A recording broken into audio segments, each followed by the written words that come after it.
So good morning, good afternoon, and good evening to all of you coming from different corners of the world, and happy Environment Day.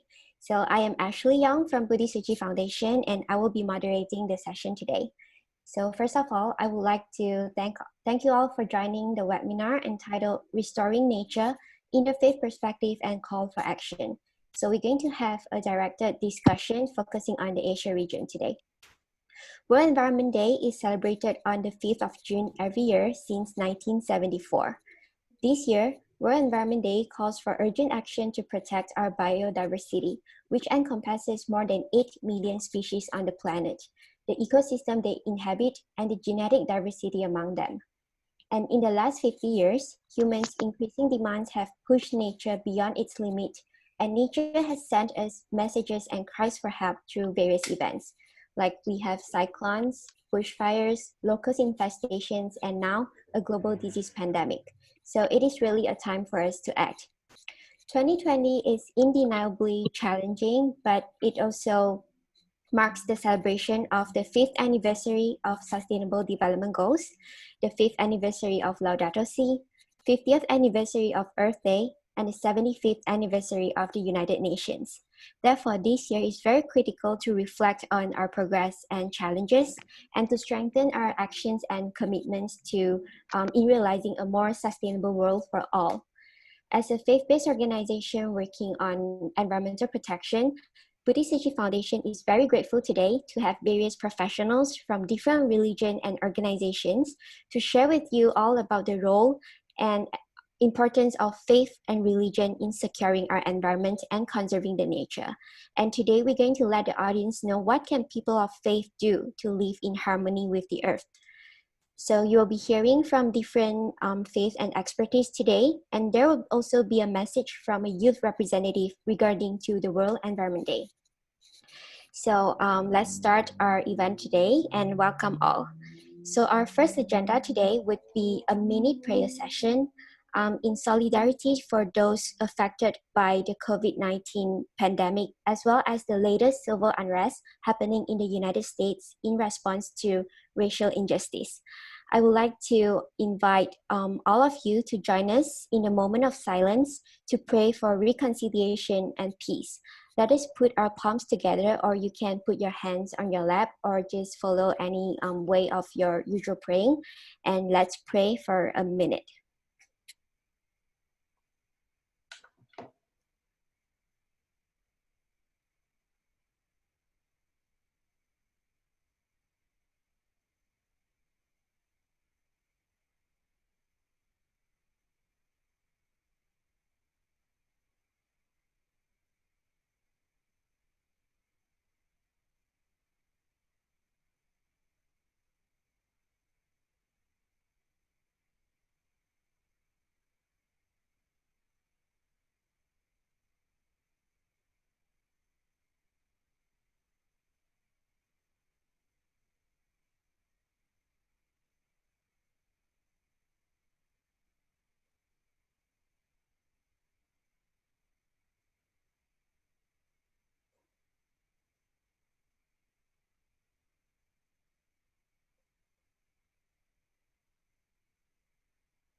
May all people's hearts be purified, may all societies be in harmony, and may the world be free of disasters. Thank you all for joining us in the prayer today. So now, to start the webinar, I would like to first give a brief introduction of our speakers today. Keep in mind that our speakers today have fantastic backgrounds, but because of limited time, I'm going to give only very brief introduction of them. Okay. First, we have Romel Fuerte, the Executive Director of the World Vision Philippines. Romel has been with World Vision for 20 years now, and he is very experienced in relief work, development, advocacy, consultancy, and business. He's also a registered social worker, and he's also currently serves as the board member of Mid-Sayap Chamber of Commerce and Industry and the Philippine Coalition Against Tuberculosis. Second, we have Niti Nasadure, the regional coordinator of Climate Action Network Southeast Asia, or CANSI. Niti is also the program manager of Shifting Financial Flows to Invest in Low Carbon Development in Southeast Asia, and he's also the president of the Environmental Protection Society in Malaysia. And he's a public relations consultant and a long-standing vegetarian. Third, we have Hening Puarti Parlan. She's the National Environment Coordinator of ASEA. ASEA is the biggest Islamic women organization in Indonesia. Hening has 20 years experience in humanitarian and environment, and she has been working with UNDP Project, UNOPS, and Land Equity. She is also affiliated with Green Faith International and the Climate Reality Project Indonesia. Next, we have Zhou Huang. He is the Religious Affairs Senior Representative of Buddhist Foundation. Joe has been an active member of Soji for 20 years, and he is specialized in the promotion of sustainable development through the Buddhist teaching. And he is also experienced in disaster relief, including the relief work in China, Nepal, Pakistan, and Zimbabwe. Last but not least, we have Dr. Fakhruddin Majari Magunjaya, a senior lecturer at the Chairman Center for Islamic Studies and postgraduate program of the Faculty of Biology in National University of Jakarta. Dr. Fakhruddin is also one leading eco-activist in the Muslim world and elected as one of 4 Muslim eco-warriors. At the same time, he is also an author for 27 books and more. We are very delighted to have really wonderful speakers today, and we would like to thank the audience for joining us.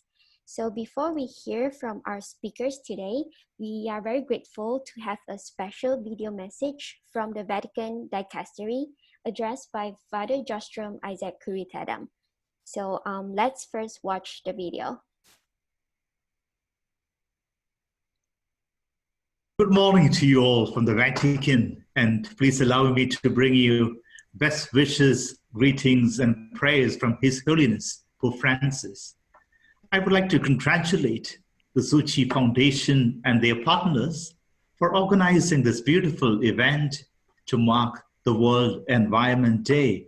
And you have chosen a very appropriate title for your gathering, Restoring Nature, Interfaith Perspective, Call for Action.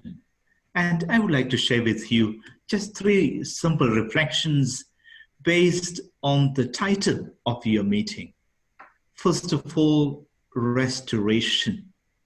And we know that Earth, nature, the natural world, as Pope Francis called it in Laudato Si, Earth, our common home, is in a very, very bad state. And during the pandemic, we have seen nature restoring itself. And the pandemic, with all its difficulties, is an opportunity to restore the natural world, also to restore our common humanity, to grow in solidarity, to reduce injustices, and to re-stabilize our bonds of fraternity, of friendship, of unity, of being together. So I think it's a very appropriate theme that you have chosen of restoration. But how do we restore? We restore Earth, our common home, nature, by working together. Very important. Religions can bring people together. And I'm sure most of you are familiar with the statistics saying that 83% of humanity, imagine 83% of humanity, belongs to one religious tradition or another. So we are a huge force. And in this critical moment of the planet, so degraded, in great difficulty, we need to come together. And there again, the title of your meeting, Action. We need to act.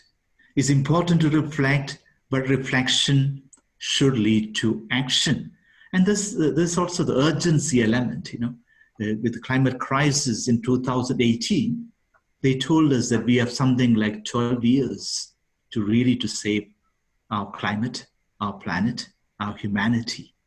And our children, students, young people have been striking. You might remember, last couple of years, especially last few months, Greta Thunberg and so many young people, children, getting on into the streets and telling, don't steal our future, don't destroy our common home. So there is this urgency. Children are telling us, the poor people are telling us, especially in the future generations are calling out to us. So there is every reason why we need to act, and we cannot postpone action. And that's my wish and prayer for you, that we may really act together to restore earth, our common home. And as religious people, I'm sure that the spiritual energy, the inexhaustible energy from above will accompany us as we act together to restore nature, earth, our common home. May God's blessings accompany you on your meeting on this day, the World Environment Day. Thank you very much. Thank you, Father Jostrom. Indeed, religion can bring people together, and we understand that people need to walk together and act together to restore nature, our common home. So next, without wasting any time, we're going to hear from our panelists. And first, I would love to have all panelists to talk about, from the perspective of your faith tradition or your organization, how does your faith tradition or your group address the importance of biodiversity and the conservation of the nature? And can you let us know what were the major achievements of your organization in the past couple of years in this issue? And due to tight schedule, kindly limit your remarks to 3 minutes. And let's start with Romel, and following by the other shot when I tell you just now. Yeah, Romel, the floor is yours. Thank you very much, Ashley. Greetings, everybody from Manila, Philippines. And thank you very much, and congratulations to Tucci Foundation for this dialogue. This is really timely, as already said, and for having World Vision in this time to discuss a very important issue and concern. And happy World Environment Day greetings to everybody, wherever you are, and to those who are following us on YouTube. Briefly, our approach in World Vision to relief, development, and advocacy is holistic. And therefore, holistic means encompassing not just the immediate and life-saving needs of the children and families whom we serve, but also addressing issues and concerns of the environment where they live, with biodiversity as a whole. Our hope in World Vision is that for every child to thrive in a safe, healthy, life-giving, life-sustaining environment. That means as basic, access to water, to food, or fresh air. And as a Christian organization, we at World Vision, we recognize and truly believe that biodiversity is God's gift, and it is part of his grand design and creation. And we are just stewards. As stewards of God's creation, it is our duty to take care of it by protecting, preserving, even restoring biodiversity. And so in doing that, in our programs in World Vision, like in the Philippines, we include different partners. So like we partner with farmers and government, local government, in implementing organic and sustainable farming, making food available not just in rural areas, but also in urban settings. We also partner with corporations, with schools, with other NGOs, with faith leaders, faith communities, local governments, in implementing solid or plastic waste management. And in doing that, these initiatives, we ensure that our children and youth are educated and their awareness are raised on issues like this, especially on their roles and responsibilities in taking care of our environment and biodiversity. Because it's our hope that children and youth of today will become a responsible generation of tomorrow in protecting and preserving biodiversity. So while doing all these programs holistically, we make sure that we engage children so that mindsets and behaviors will also improve, especially in being mindful and caring for our biodiversity. That's it from World Vision. Thank you, Romel. So we know that biodiversity is indeed a gift from the nature, and it should be also a gift from our generation to the next generation. So next, let's welcome Nithi to give his remarks. Thank you very much, Ashley. First of all, I'd like to congratulate Soji Foundation for organizing this World Environment Day event, and happy World Environment Day to everyone. I'll speak on behalf of both my hats, on behalf of the Climate Action Network Southeast Asia, as well as head of Environmental Protection Society Malaysia. EPSM was actually formed in 1974, the year the World Environment Day commemoration started, when it was declared an international day by the United Nations. So it's a very special day for us. And over the decades, we've been organizing events, to be held every day, on World Environment Day. And it is our pleasure today that we are actually part of this fantastic webinar, which has been organized by Soji. So thank you for that. Now, this question also, which you've asked, is very relevant to this year's theme, which is Time for Nature. So, of course, for both the organizations which I represent, conservation, biodiversity and conservation has been at the core of the work we do for a multitude of reasons, because they are responsible for the quality of the clean air we breathe, the water we drink, the ecosystem services which they provide, which keeps the earth functioning. So these are all, we take them very seriously. And also, especially because of the region which we are in Southeast Asia, we have two countries which are considered mega biodiversity countries, just out of 12 in the world. And these are Malaysia and Indonesia. So we are in a very blessed region with abundance. And then the third point is also that when you look at climate change, the environmental catastrophe which is facing us, about 25% of greenhouse gas emissions which contribute to climate change actually come from land use change and forestry. So, as I mentioned, biodiversity and conservation is at the core of everything we do. Now, how have we been addressing the issues? Both our organizations are advocacy organizations.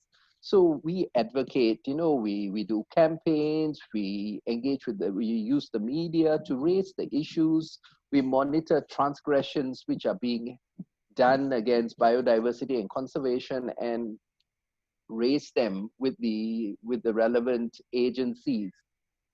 Sometimes we do it on our own, and many times we actually do it as part of a campaign in coalition with others, including faith groups who have, become our recent partners and allies.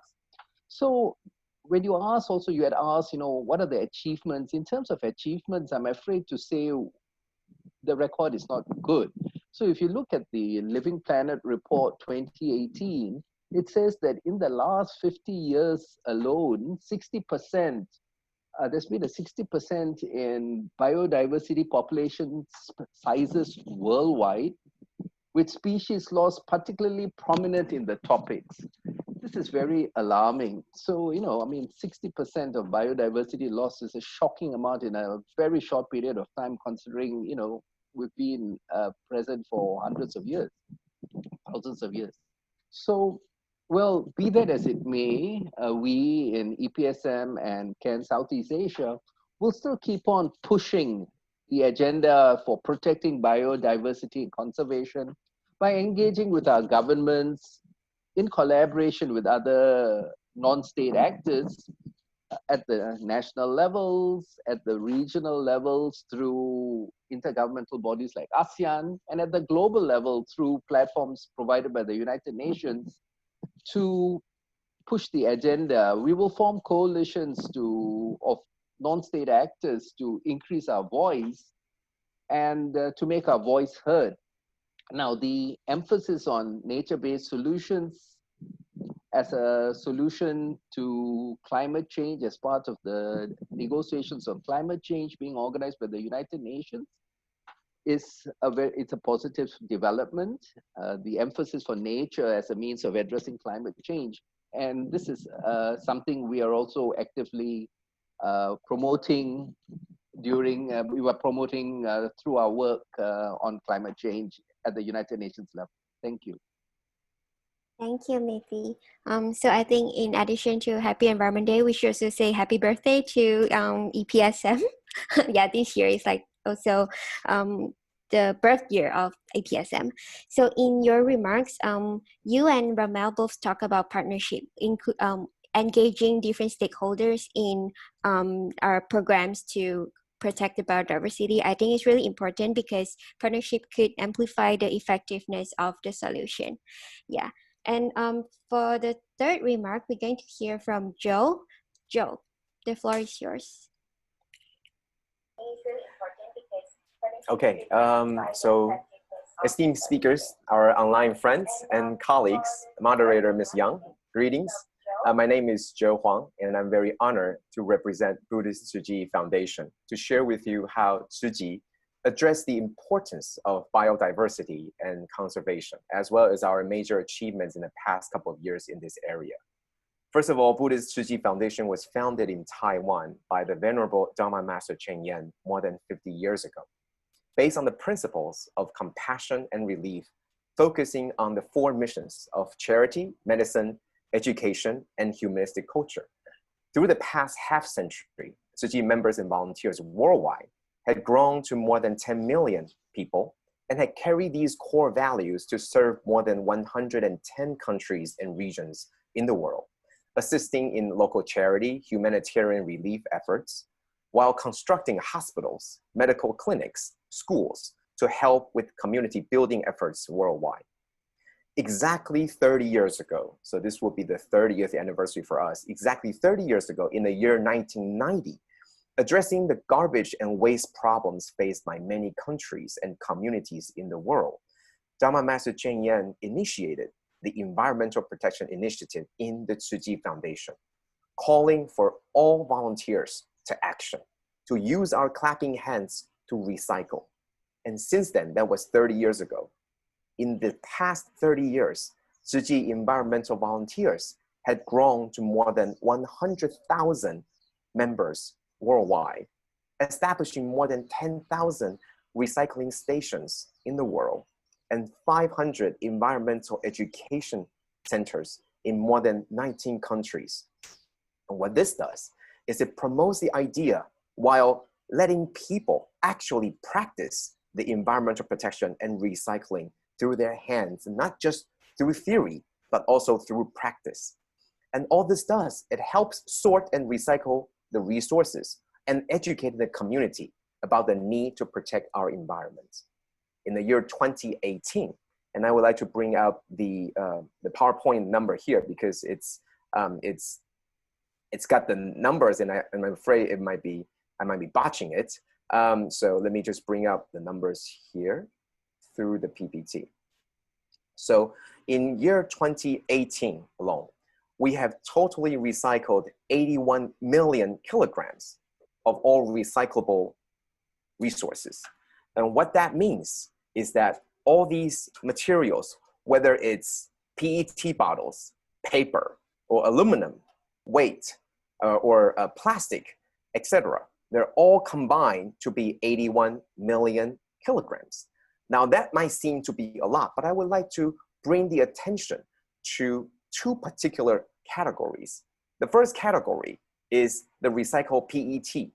Now these are the plastic bottles that we have seen that we are using as our water bottle, as our soda bottle, etc.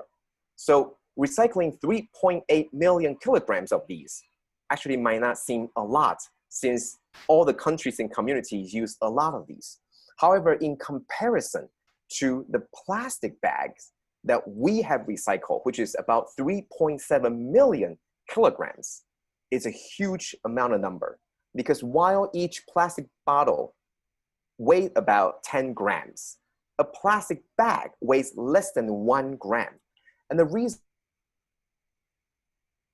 why I brought this to your attention is because that roughly 10 years ago, that while the recycling and the market for PET recyclables had becoming mature, more people began to recycle PET bottles for financial incentives. And the community and the government overlook the problem posed by the plastic bags. And that was 10 years ago. So through these 10 years ago, Tzu Chi adapted to this situation, shifting our environmental focus from PET to plastic bags in the hopes to address the problems that might fall through the cracks of public and private market mechanism, making sure to do what we can do to safeguard the environment while mobilizing everybody and educating the need for recycling and sorting. So as we have seen in our current environment situation and the problems of plastic bags all over different countries, we know we still have a lot of work ahead of us. So let us now work together and cooperate and make a better future. Thank you. Thank you, Joe. It's true that seeing the numbers of the recyclable, we actually need to reflect on how much trash have we produced. Next, we're going to have Henning to give her remarks. Henning, please unmute yourself.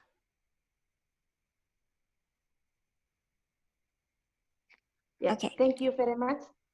Assalamualaikum warahmatullahi wabarakatuh. Greeting from Yogyakarta. I'm now in Yogyakarta.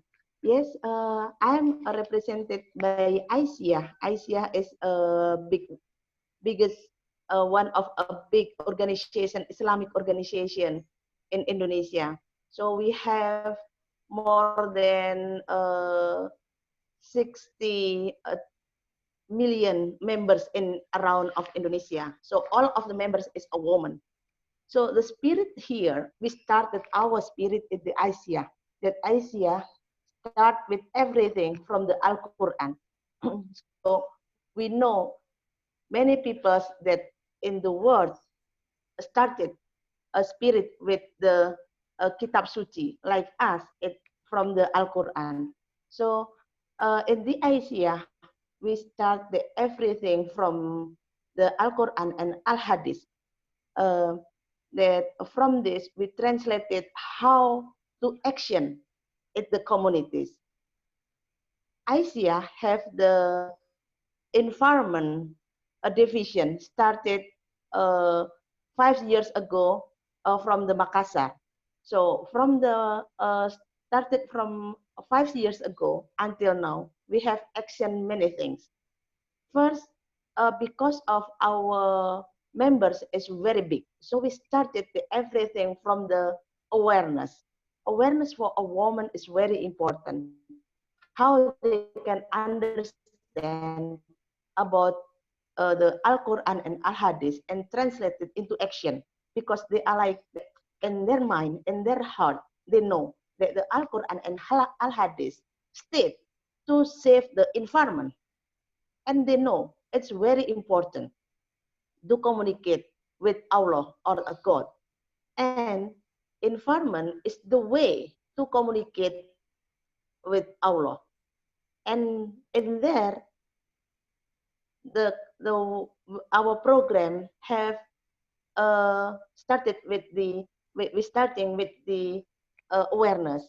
From this, we collaborated with many organizations, and from the activities, the socialization and awareness, we also action with many things. 3 years ago, we have action. The name is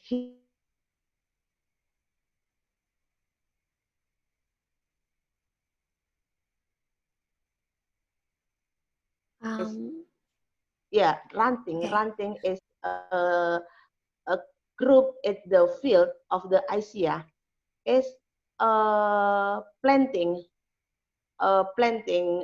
They are planting it around of their home and also in around of their ISIA office.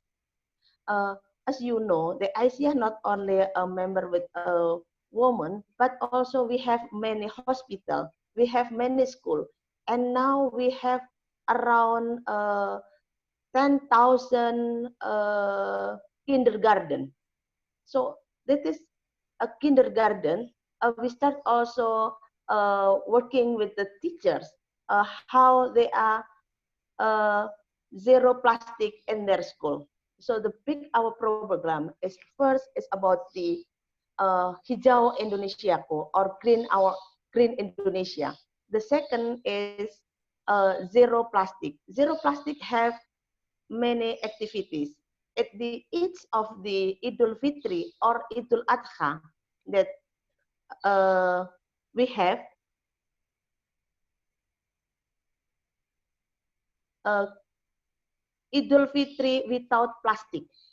So we give for the all of the women how they can do it. Started with the a spirit at the Al Quran and Hadith, and after this, they can action in the family. They start with the family and the neighborhood, and after that also for the community.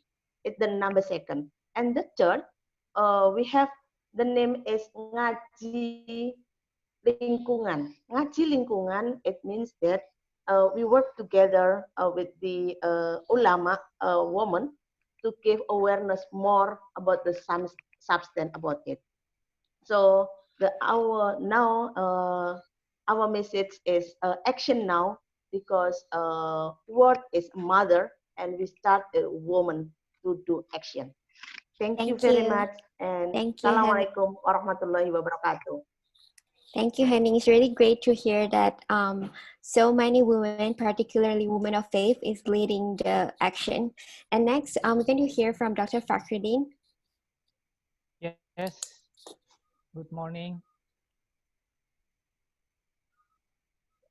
Yeah, can I start yes, the please. conversation? Yes. First, the question is from my faith perspective and tradition and organization. I am from academics. I work for Center for Islamic Studies in Indonesia. But before of that, I was also an activist in several NGOs, leading NGOs such as WWF and Conservation International. I am now in academic, concentrating on how to bring these religions, particularly Islam, to help the biodiversity conservation. In 2014, there was a big release of a fatwa on protection of the wildlife, endangered wildlife, and for the balance, for the protecting of the balance of the ecosystem. That fatwa was collaborated and initiated by our organization together with all the some particular organization, NGOs, as well government, because we think that it is very important if you involve the religious and religious leaders, you must engage with the most authoritative body of that. So I'm coming from my particular academic. I know the science.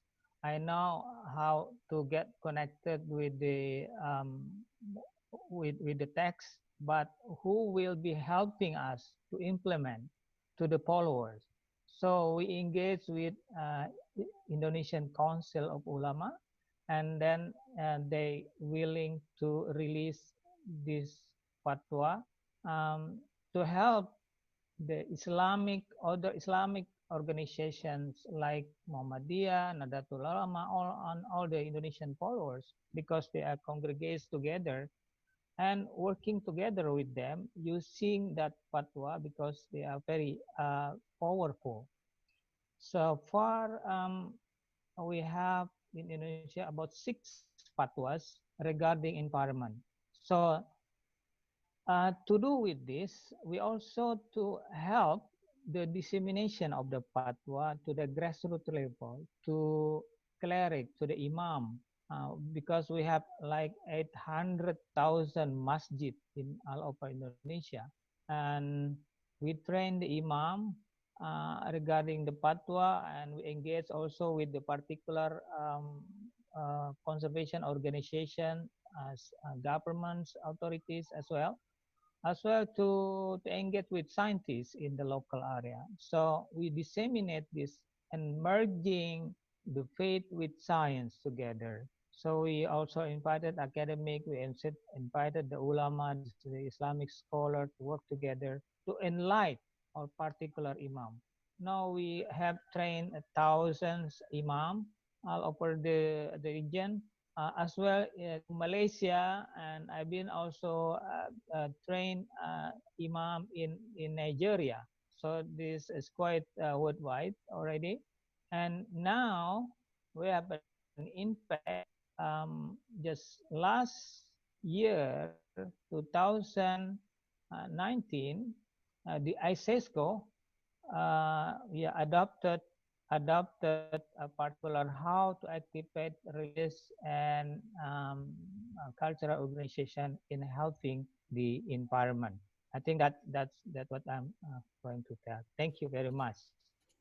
Thank you, Dr. Fakhruddin. So to go deeper to our discussion, we understand that our world now is very devastated with all the coronavirus crisis, climate issues, and others.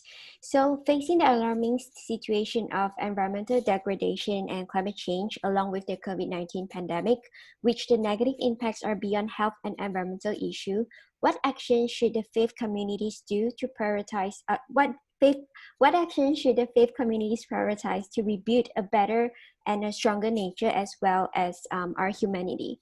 So let's start with Romel again, and kindly limit your remarks to not more than 5 minutes. Romel, please.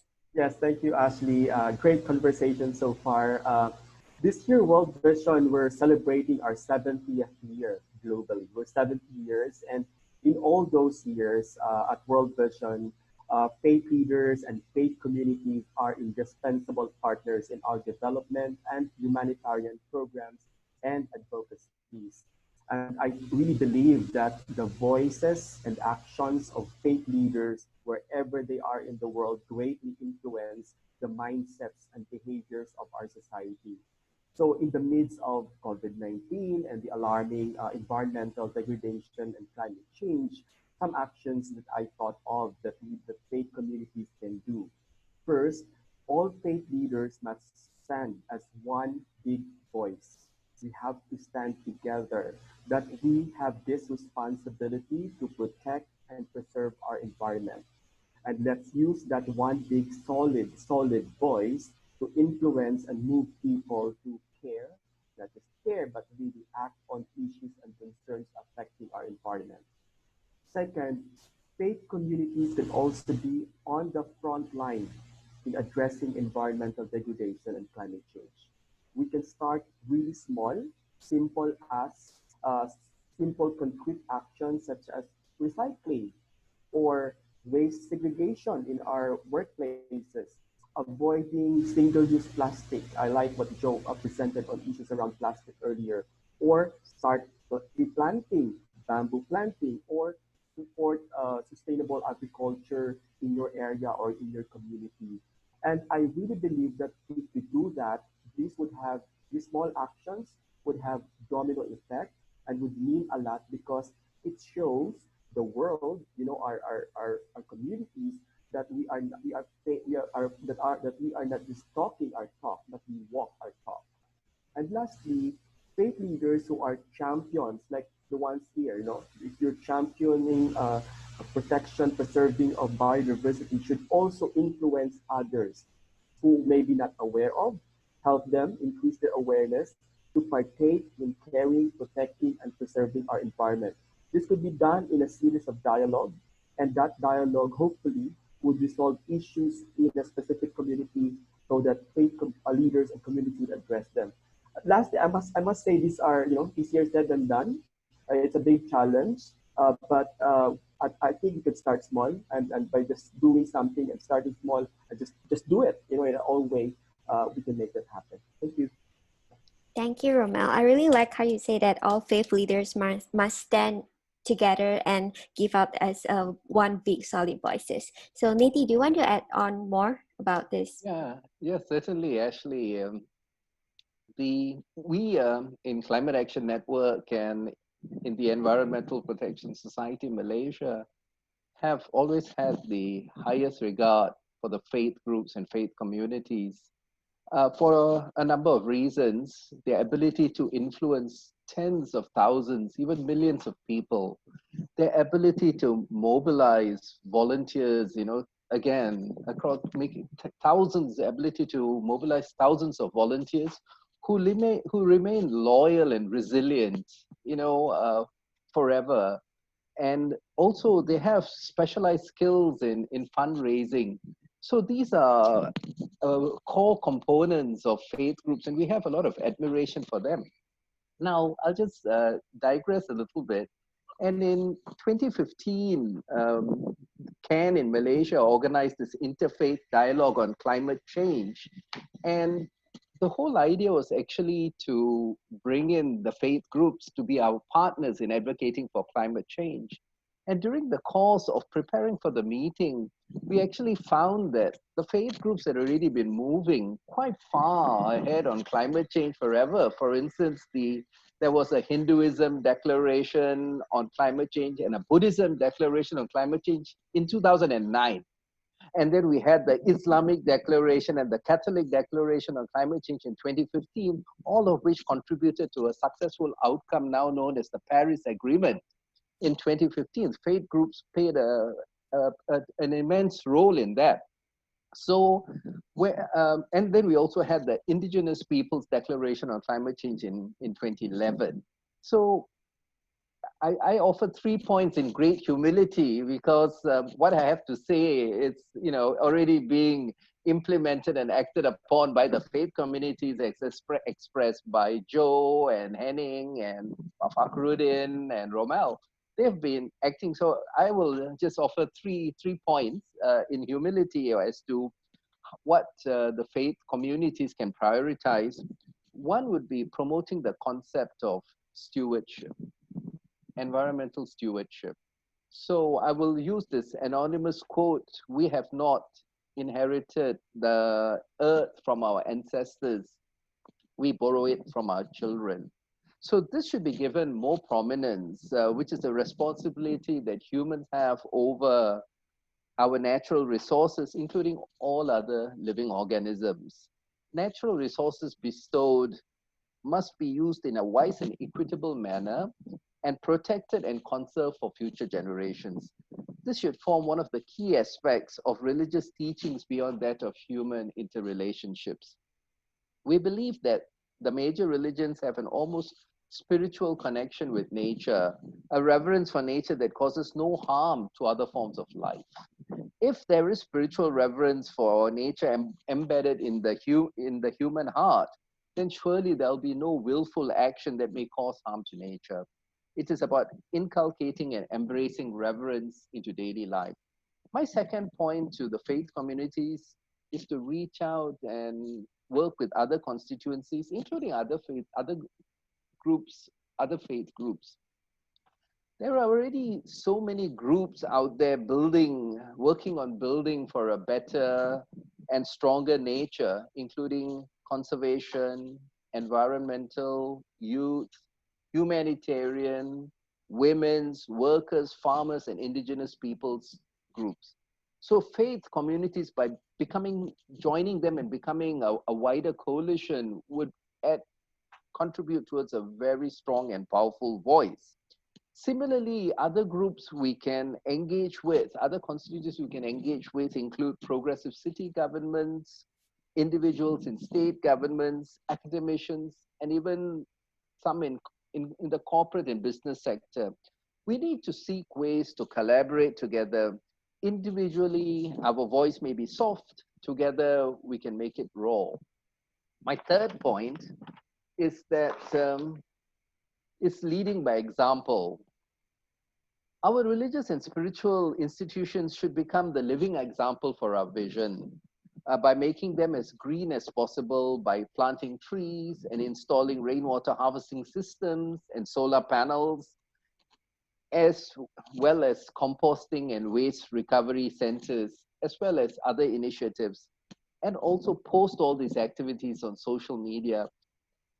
We in EPSM were actually proud to install a rainwater harvesting system in the Pure Life Society in Malaysia, which serves as the secretariat for the Interfaith movement, saving millions of liters over the decades of precious treated water, which otherwise, we replaced water for the toilets and for the public use with rainwater, and we've saved millions of liters in the process. So there are many examples of this, and we've already heard from Henning and Joe as to the tremendous work your organizations are doing. So I can think of, there are already many examples of this. I can think of Zuchi's recycling and waste recovery program, as well as their chemical-free agriculture initiative for food security in Africa and Mozambique, which I recently personally experienced. The Brahma Kumaris have their solar power plant headquarters in Mount Abu in India, and so on and so forth. So, and also like Buddhist Suchi's efforts in promoting vegetarianism, so these are other things as well. So these are the 3 points which I have to offer in terms of what can be prioritized. Thank you. Thank you, Nidhi. I really like your reminder about the stewardship, and I believe that all religion actually teaches the same idea about safeguarding the nature, and we should really walk the talk and do what we pledge. Yeah. Next, we're going to have Joe. So from Buddhist perspective, can you give us some of your ideas? Okay, thank you. Thank you. It's been a wonderful talk so far. As Buddha had taught us, we all have this inherent Buddha nature within all of us. And as long as we work to spiritually cultivate ourselves, to elevate ourselves, committing ourselves to selfless acts of kindness, we can be enlightened as well. Now, these words were spoken 2,500 years ago, but these words still ring true and powerful in our ears. Why? Because it empowers each individual with the faith that we can all be enlightened if we follow the path. Now, in the 21st century, we are confronted by global disasters, natural and man-made, often caused by climate-related factors. We need to build a more resilient global community, as all of you have mentioned, to withstand these challenges. One of the ways to build such resilience is personal and individual empowerment. Rather than going through the top-down approach, we decided, and we have been doing, by promoting the environmental protection through the bottom-up approach. Buddhist Soji Foundation, with this vast grassroots movement and establishments in more than 60 countries, we work bottom up by educating the people, whether rich or poor, about what each one of us as individuals can do to protect our environment. For example, in Southeast Asia, there's been a lot of typhoon, whether in the Philippines or in earthquake-torn Indonesia in different places, or civil war-stricken refugees in the Middle East or Europe, or the least privileged people in Africa or Central America. Anywhere that Tzu Chi International Disaster Relief have gone to and reached out to, we will bring the environmental principles with us, bringing them awareness and education. As Henning had mentioned, it starts with the mother. Yes, it starts with the women in the family. Absolutely. When you're rebuilding the village, it starts with the mother. When you're rebuilding the entire community, it starts with the people. So showing the refugees and the less privileged that while they are the victims of climate-related issues, they're also empowered to make sure that these issues don't repeat and harm their children in the future. And they can take actions to help our environment. And I also wanted to echo what everybody had mentioned. I think we are so multifaceted that everywhere, every organization, we're focused on different areas in the society. But first, don't stop what you are doing right now, but do what we do, but more. Connect everything we do to environmental protection. As Nidhi had mentioned, stewardship, guardian. Take an example, as a guardian to your children, we carry on our work as adults, but we always keep the best interest of our child in mind. So we should do the same for our Mother Earth as well. Do the same thing that you're doing, preaching, telling people to be good, to do good, to help them build communities, hospitals, schools. Continue to do all of that, but don't forget Mother Earth. When you're choosing what concrete material to use, don't forget Mother Earth. When you're choosing about the books, about the different education programs, don't forget about Mother Earth. When you're distributing for the relief, don't forget about Mother Earth. And that's what we've been trying to tell in our different far remote areas too. When we're distributing, we're also thinking about the environmental sound programs. For example, reusable utensils. For example, these blankets, they were made from PET bottles.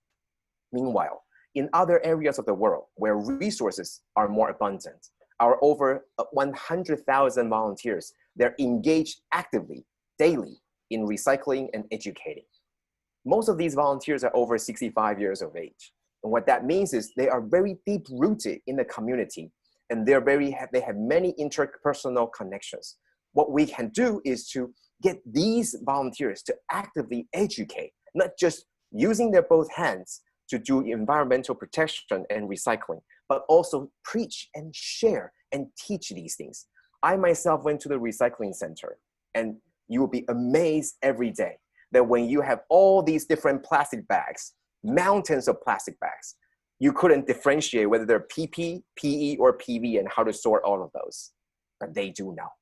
We need to learn more and we need to do more. So it's not just about preaching, but it's about more doing. So knowing all these connected, natural resources, water and food, do everything that we do now, but don't forget Mother Earth. Thank you.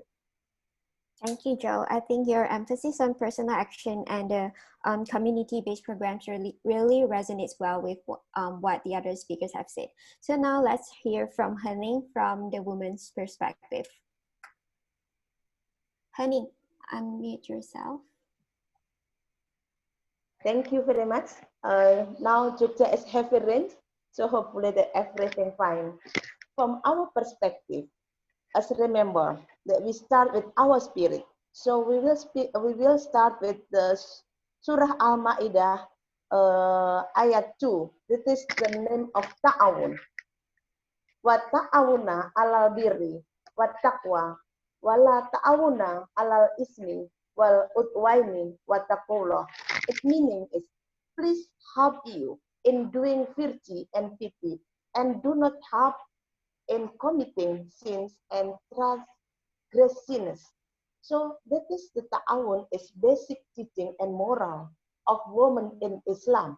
And because of the content of the spirit, if to move it from the only good deed, help others, that it's not only giving aid or charity, but how to empower.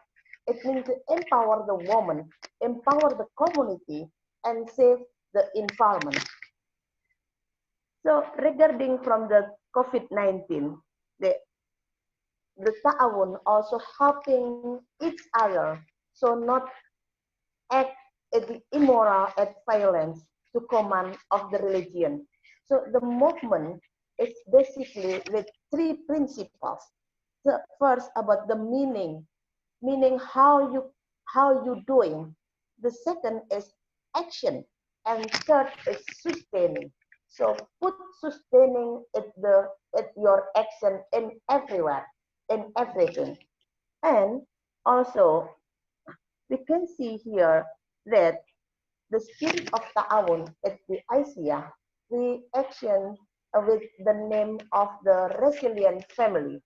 The resilient family is to prevent COVID-19 consists with 4 things. First, how to maintain healthy family. The second, about how to maintain green family. We put green family in there to reduce trust, to reuse what they can utilize, segregate trust before disposing, get used to urban farming for vegetables around house and garden. And third, we have the smart logistics. It means to preserve a family, and after this is a fourth about the care and share. So here, strength, and put relationship with fellow human being to surrounding of the communities.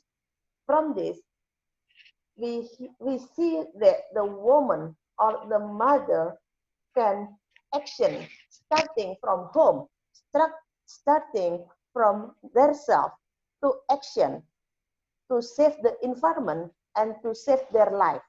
So save their life and save the environment together.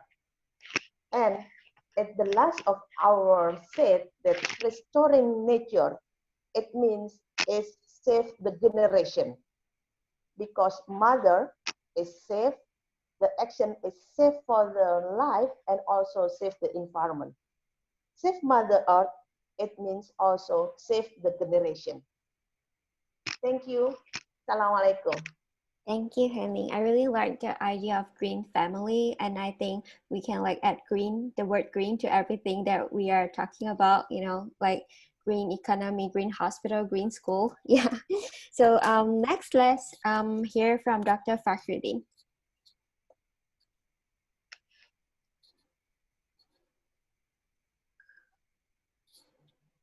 Thank you very much for this chance.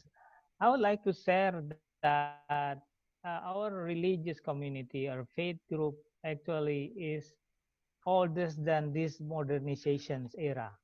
We have such as legacy and how to handle this kind of COVID because we have history, we have the history of our human religion, uh, we have many lessons learned from the history that we can share for the community or our congregation. During this COVID-19, of course, so many we can reflect. I was um, honestly to say that this COVID-19 maybe is one of the Messiah for the environment. Because of why? When we see that human not doing any activities, we learn that nature are back. You know, the air is cleaning, and the natural world they are bravely coming to the city. You see the raccoon coming, the crocodile going to the street, and everything that we can see nature are back, and they enjoy without human disturbing them. And secondly, I would like to reflect that in the principle of we are doing in this earth, we should keep this in the balanced situation. In Islam, we call it is mizan. So the mizan is very important in our principle in keeping this earth in balance, because the earth, as textually mentioned in the Quran, in the text, that all everything created by measure, so that everything by qadar, by takdir. So everything, if you transgress the takdir, it will be means that you are will be this balance of this nature. So in this kind of situation, we might return to our nature, what we call it fitra. Fitra is back to the revelations and back to the nature of human itself. That we are, for example, cannot take everything for our food, as we learn from many scientific report that about 80% of the disease coming become epidemic is coming from zoonosis. So it is very interesting to have our fellow Buddhism. They have not eating any meat. So this is also a lesson learned that zoonosis can be avoided. And from our selections of not consuming all, because it will be stress for the nature. And our relation, we have to remind our relation with the nature. For example, Well, we have a biophilic things to bring everything from the forest, for example, bird, anything for our entertaining, for the song, or even for food, as food needs. So we need to consider that because we are living in the modern era, which is we need nature in harmoniously and live within the nature. Let be they are there. So this faith group should also make a progress for the teaching as well, to explore what really they're teaching on relation with the nature. Thank you. Thank you, Dr. Fakhruddin. All speakers have really given us very good perspective about how faith communities can do to rebuild our nature. And to go more deeper to our conversation, I have a specific question for each of the speakers. So let's start with Romel. As your role and responsibilities in World Vision Philippines, could you let us know how has the biodiversity loss impacted on the well-being of children, particularly in the Asia-Pacific region? And how does World Vision utilizing the power of faith help the children to overcome the challenges? Thanks again, Ashley. World Vision is working in almost 100 countries, and so it means that we've seen the loss of biodiversity in different parts of the world. Of course, in particular in Asia Pacific and in the Philippines. So I think my country has always been in the news in terms of various calamities or disasters, may it be typhoon, volcanic eruption, and whatnot. And sometimes, most of the times, actually, when we think of biodiversity loss, the effects that would generally would come to our mind are primarily physical, and oftentimes we just thought of its impact to physical well-being of individuals and families or children in particular, like hunger due to lack of food or access to resources, or loss of lives, or increasing hazards, brought by increasing hazards and disasters due to destruction of our environment or sometimes or for waste management, as we've been talking about, and a number of health issues could possibly be COVID-19, but not necessarily be due to quality of air, but pollution in general. While these are really true, these are really true. Well, these issues that I've said, physical impact of biodiversity loss. They're really true, considering the high incidence of malnutrition in various parts of Asia Pacific, including the Philippines, which led them to dropout rates among learners, poor learning outcomes, low level of functional literacy, and a lot of missed opportunities for children.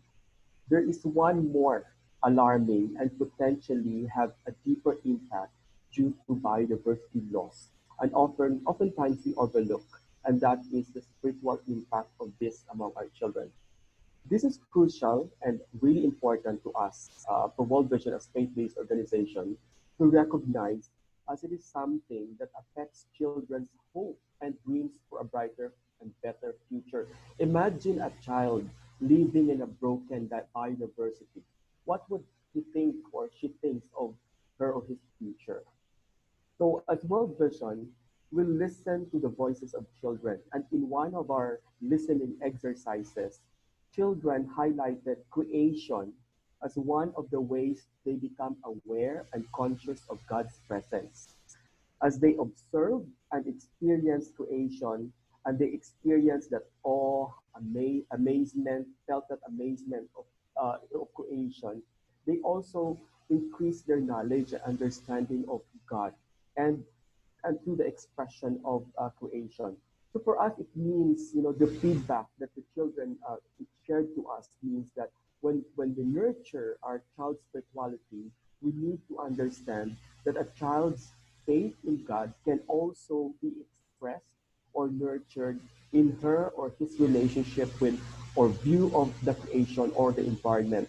Therefore, in World Vision, our intervention, as I said earlier, is very holistic, especially in helping children overcome the challenges.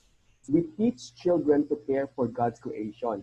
We do this, and again, I said before, in partnership with churches, with schools, with local government, with other NGOs, especially with parents and community volunteers. Children are taught about their roles and responsibilities in protecting and preserving the environment, helping them realize that even at a young age, they can already contribute. We are very purposive in providing that space for children to explore and reflect on these issues affecting the environment and support them if there are opportunities to practice and apply those learnings. And secondly, we help build a safe environment for children. It takes the whole society, really, cliche, but it takes the whole society to establish and sustain a safe environment where children can thrive. In our programs, I have to repeat it again, we partner, equip and encourage parents and caregivers to intentionally support children's spiritual development and be role models themselves. Uh, and changing towards that mindset and behavior as I've shared earlier. We work alongside also various stakeholders to establish that safe environment for children, to ensure holistic well-being of children, especially with churches and faith communities, to form that value and spiritual development of children, so that children will be prepared to care for the environment as they grow up. During disasters like this time or emergency responses, we set up child-friendly spaces for children not just to play or feel safe and overcome the stressful experience, but to also reflect on their hope and their dreams, keeping their spirituality alive or their faith alive in the midst of stressful situations. We are doing this even this time of COVID-19. We work with community partners, volunteers, especially parents, to ensure that children have still the time and space to nurture their spirituality while they are in community quarantine. Thank you, Ashley. Thank you, Romel. Okay, because of time limit, I'm going to continue to our conversation. So next we have Niti. So we understand that Kenzie is very much working on promoting government and individual action to limit human-induced climate change. So from your opinion, what can faith groups do to push individuals, governments, and other actors to increase their ambition? And what links do you see between the government response to COVID-19 and its response to environmental issue? Yep.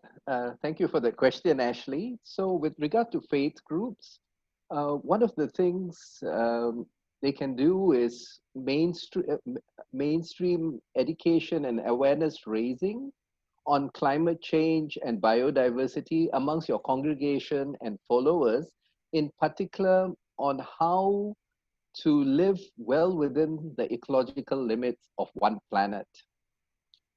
We in Malaysia will also be having an interfaith workshop on climate change later this year, basically to follow up from our interfaith dialogue in 2015 on how we can work with faith communities to help them mainstream this message in particular. Make your followers become multipliers, or as Romel just said, role models, to this message of living within the ecological limits of one planet in their homes, their schools, their workplaces, their communities, and within their residents' associations. So that is one way. And then raise the message of the urgency of acting on climate change and biodiversity in the engagements faith groups have with government agencies, especially at the level of the local authorities where there would be interaction. And the fourth point is for faith groups to become members of of networks, on climate change and biodiversity, sort of multi-organization networks, multi-stakeholder multi-civil society organization networks. And I'm delighted to know that, delighted to share like Zuchi with so many other faith organizations are integral parts of Climate Action Network and Climate Action Network Southeast Asia. And another point is to use your financial clout to enable responsible investments. There are many religious and spiritual organizations which have a lot of assets, and they go for sometimes the best investments, and now there's a movement for them to divest from investments in fossil fuels and and redirect it more into responsible investments, including renewable energy, etc. So these are 5 things which the faith groups can do. And I just wanted to just mention that, you know, education and awareness. I saw a video 2 days ago of my 4-year-old grandniece and her classmates in a nursery watching a video on recycling. And then they had a discussion following that. And the discussion showed that the depth of understanding was so deep that it shows this can be effectively done. So how powerful education and awareness can be. And then just to address your second part of the question, I just have 3 very quick bullet points as to what you see, what can we learn from the government response to COVID-19 and its response to environmental issues. Basically, COVID-19 demonstrates how fragile human societies are to the forces of nature and environment. And not necessarily only by the less developed. Everyone suffers. This relationship should not be underestimated. Humanity's ability to weather future storms may very well depend on a supporting natural ecosystem that is well protected and preserved. So COVID-19 has also demonstrated that governments have the willpower to create change under critical circumstances. They have the ability to act. And so what we need to do is we need to ensure this kind of mobilization from the government as its response to environment, climate change, and biodiversity issues, as ignoring them will lead to severe impacts continually over time, with the number of deaths and people suffering increasing exponentially. And as the window to act is getting narrow, you know, especially on climate change, we have to come together, you know, mobilize ourselves, we work across all our different constituencies to make sure that our governments respond appropriately and flatten the curve of climate change, biodiversity, and environmental degradation. Thank you, Nidhi. Next, I would like to hear from our woman voice, Henning. So from your experience working with female environmentalists, what do you envision about the role and potential of women, particularly the women of faith, in the process of conserving nature and biodiversity? Yes, thank you very much. So the role of the woman is important, is the key of the success or not success. The role of the woman starting because of the role of the woman start at the family and also the neighborhood and the communities. The nature is can only success because of the community is real understand about the environment and how to save the environment. So from this, please start about the how the woman can do or act. And before this, put in their heart and their mind about the spirit. Woman can doing everything without spirit. So woman can doing hardly if the spirit and they ensure everything that is it is right. So woman will ensure everything if they can see about the next of generation. So put of the save the generation is the same to save with the environment. If they can save the environment, it means they can save also the generation because they can imagine. So the woman can imagine about they will do.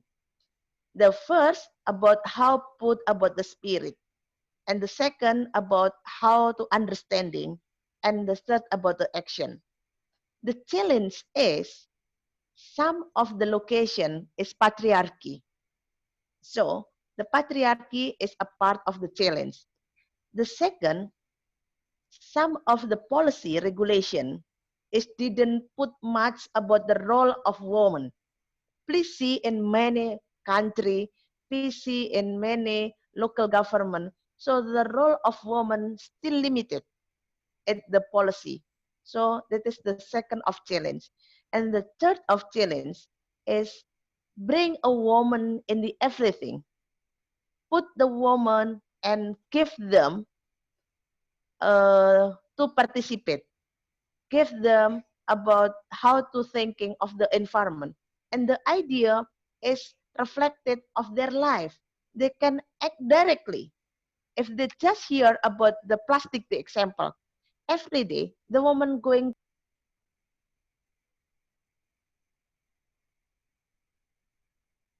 the market, they have a plastic, and always they can do act directly, not much everything, not much a theory, but a woman is directly act. So remember what three things, yeah? Spirit, knowledge, and how to act. And the challenge is also many things. So like the challenge about the patriarchy, the challenge about the regulation, and safe and put about the dream or the imagination, how work with the woman is safe for the environment, the same is the safe of the generation. Thank you. Thank you, Herming. I think you mentioned about this letting women have the ownership. I think it really much resonates with what Nidhi has mentioned earlier about the stewardship. Yeah, and I remember spirit, knowledge, and action. So next we're going to have Joe. So from your long-standing experience in Tzu and as a Buddhist practitioner, can you let us know how is Tzu is using its faith to mobilize local communities to protect biodiversity? And how is it operating differently in non-Buddhist communities? Thank you. So how is Tzu utilizing faith to mobilize community? I think Tzu is a very interesting organization. While it is a international charity organization, is a recycling and environmental protection organization. It's also religious and faith. But I think most important of all, I think it is an organization, in my mind, in my opinion, it's an organization that connects people. So I found it very hearty that Nidhi was looking for the word, multi-civilized, specialized, faith, network. Yeah, those are all keywords because it connects all of us. Everything that Tzu does, it connects. For example, in charity, we connect the people to the people that are in need of help. In the mission of medicine, we connect us to the people that are in need of medical help. In education, humanistic culture, it's all the same. But it doesn't stop there. Master Cheng Yen taught us to also connect not just to people, but to also connect to the world and other living beings in the world. And that brought up to what many of you already alluded to, vegetarianism. It's a connection to living animals that we commonly share. We don't just take their lives, so we are sharing the same planet.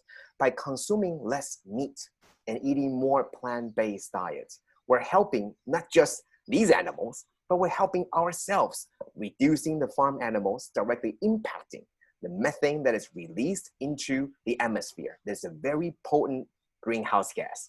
It also directly reducing the food, the water, the crops that these farm animals would otherwise consume. This empowering action is what we have been promoting in the past decades, along with, for example, many pandemics, such as avian flu, mad cow disease, foot and mouth diseases, and most recently, COVID-19. So we know that this action is right. We need to connect, mobilize the community by connecting people and also connecting people to other living animals as well. But it doesn't stop there either.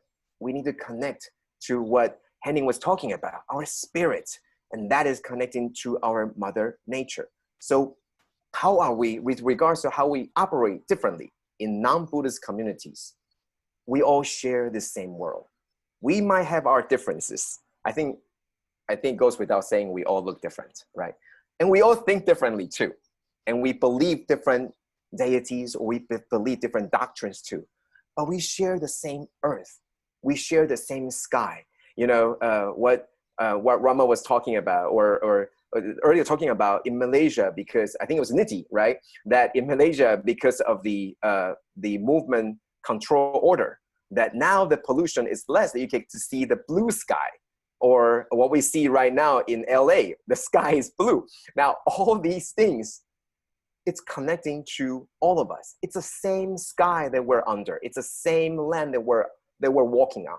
Most importantly, we're sharing the same future. Your future and my future, we're all the same future. And how do we do this? We need to trust each other. How do we do that?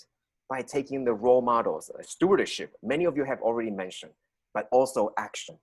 During COVID-19, many thanks to our UN team here at the headquarters of Tzu Chi, we have sent masks to the Vaticans and also other priests in various countries. Why? Because they're on the front lines, helping the people that are suffering in this contamination, this global pandemic. We might not be on the front line, but what we can do is to send the very essential, these personal equipments to help them. And I think the action alone, not just helping the people of faith, but letting the other people of non-faith see that we are now taking charge. We are now working as one, the people of faith, the groups of faith, the organization of faith, together to shape the future together. It is this trust that binds us together. In other international disasters, for example, when Tzu Chi is part of, we also help rebuild villages. And part of the villages, we help build mosques and churches. No, we don't go in and tell them, you must believe Buddhism. No, but because we know inherently, we all share the same thing. We walk the same earth.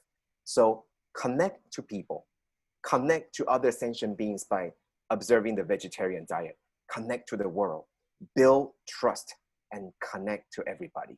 And this is our message to everywhere, all communities, and that's how we promote and that's how we push our communities to go forward. Thank you. Thank you, Joe. I think the idea of interconnectedness that you have mentioned is really important for us to understand to how to live in harmony with all living beings and the environment within us. So now let's hear from Dr. Fakhruddin. So Doctor, let's put both of your heads of an environmentalist and a theologist. From your expertise, how can faith leaders and scientists work together to strengthen the conservation effort? And how can we enhance more collaboration and partnership between different faith groups and actors? Thank you, Ashley. This is a great experience for me myself actually as a conservationist.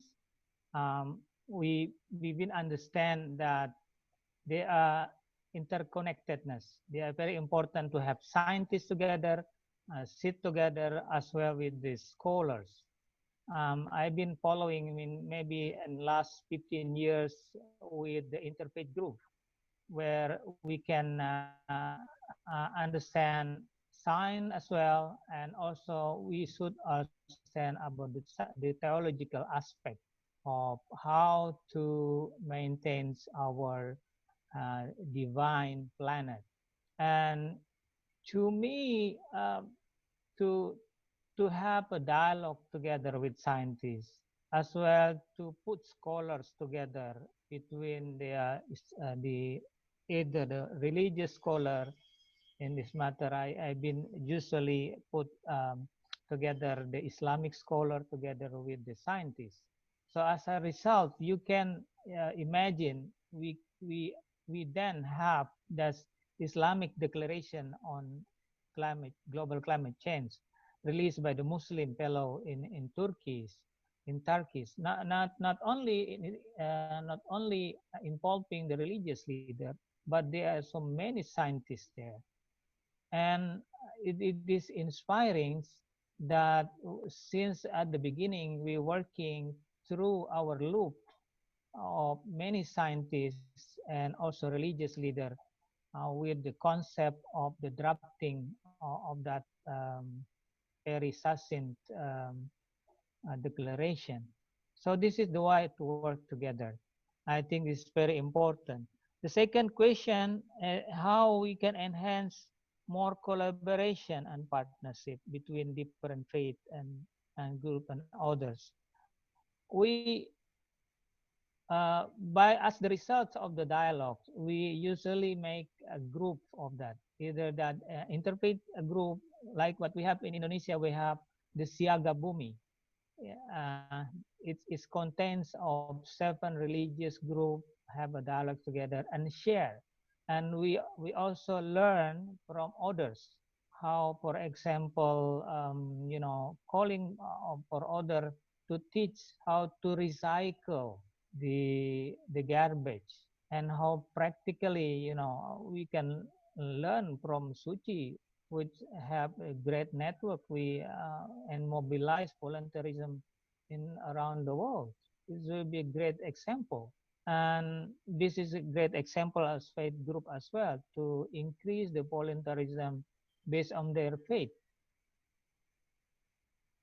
So back to that faith and science, it is the two components that cannot be inseparable together. So, for example, our action in the field with the restoration of peatland forests, peatland areas, we're working with the peatland agency, and together with peatland agency, they have bringing their own scientists, and we bringing our imam, and we bringing the bureaucrat together, and they're bringing the donors together.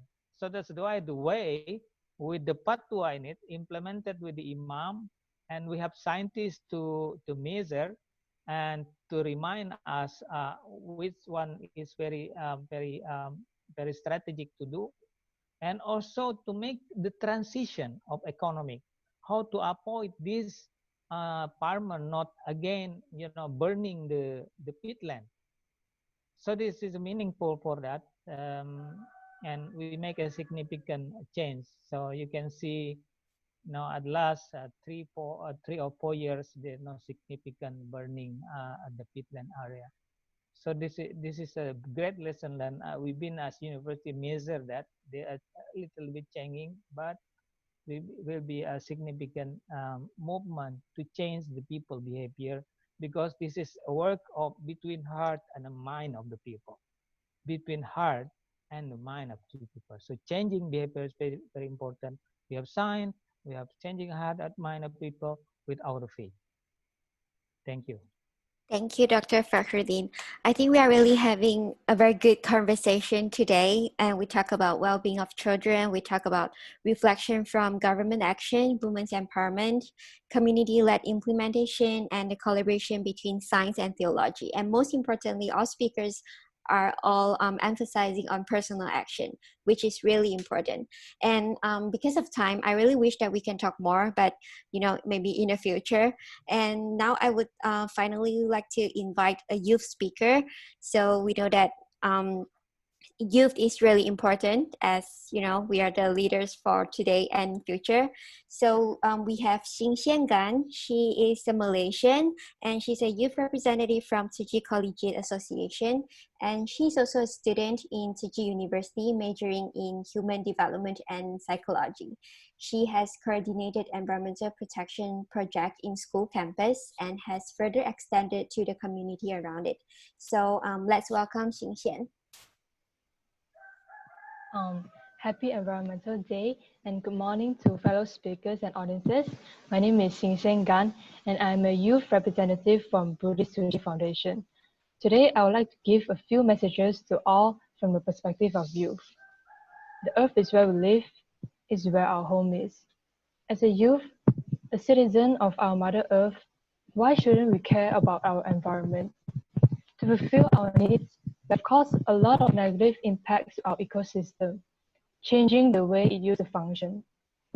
The changes we made in our environment have led us to the Amazon wildfire, 6 mass extinction, the Great Pacific Garbage Patch, and many more other catastrophic events. How can we not see this as a consequence of our unsustainable and irresponsible lifestyle and consuming pattern? Roughly 1 million species of plants and animals have faced extinction within decades as a result of human actions. Since 1990, the warming effect of long-lived greenhouse gases has increased by 43%. Sea level rose by 7.5 centimeters from 1993 to 2017. It is causing more dangerous natural disasters, displacement of populations, loss and degradation of agricultural land, and damage in cities. This is how serious it is.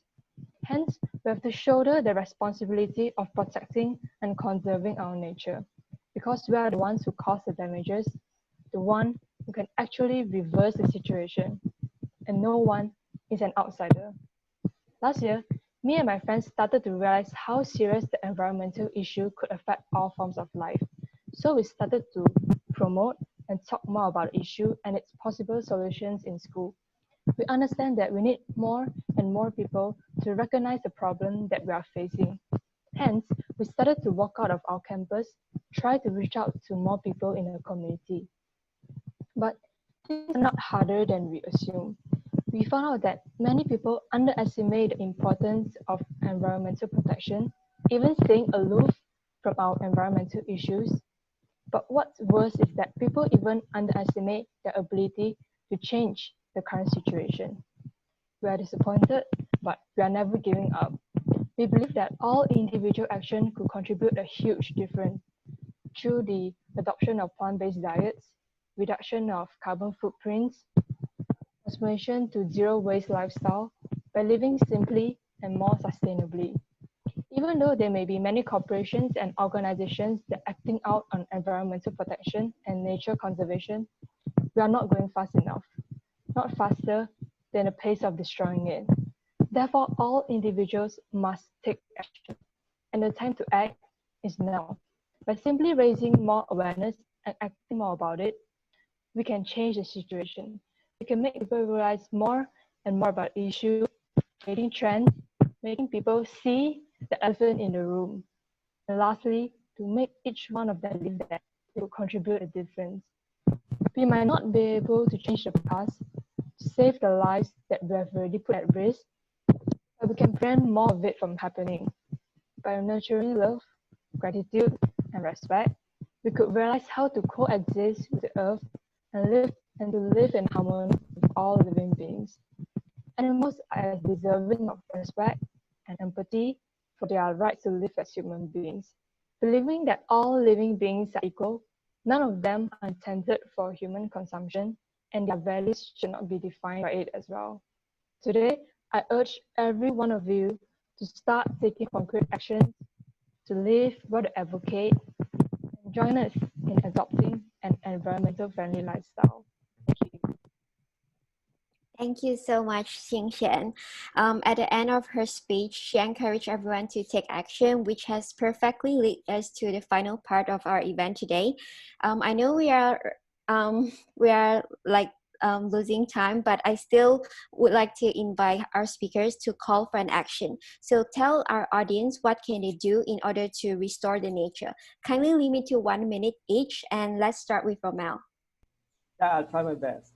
Shen, thank you so much for that message. We are here for you, to support you. And for us, as I said before, for World Vision, faith and role of faith communities are crucial in achieving a holistic, transformational development, especially in making life in all its own fullness for every child, for every youth, like Shen there.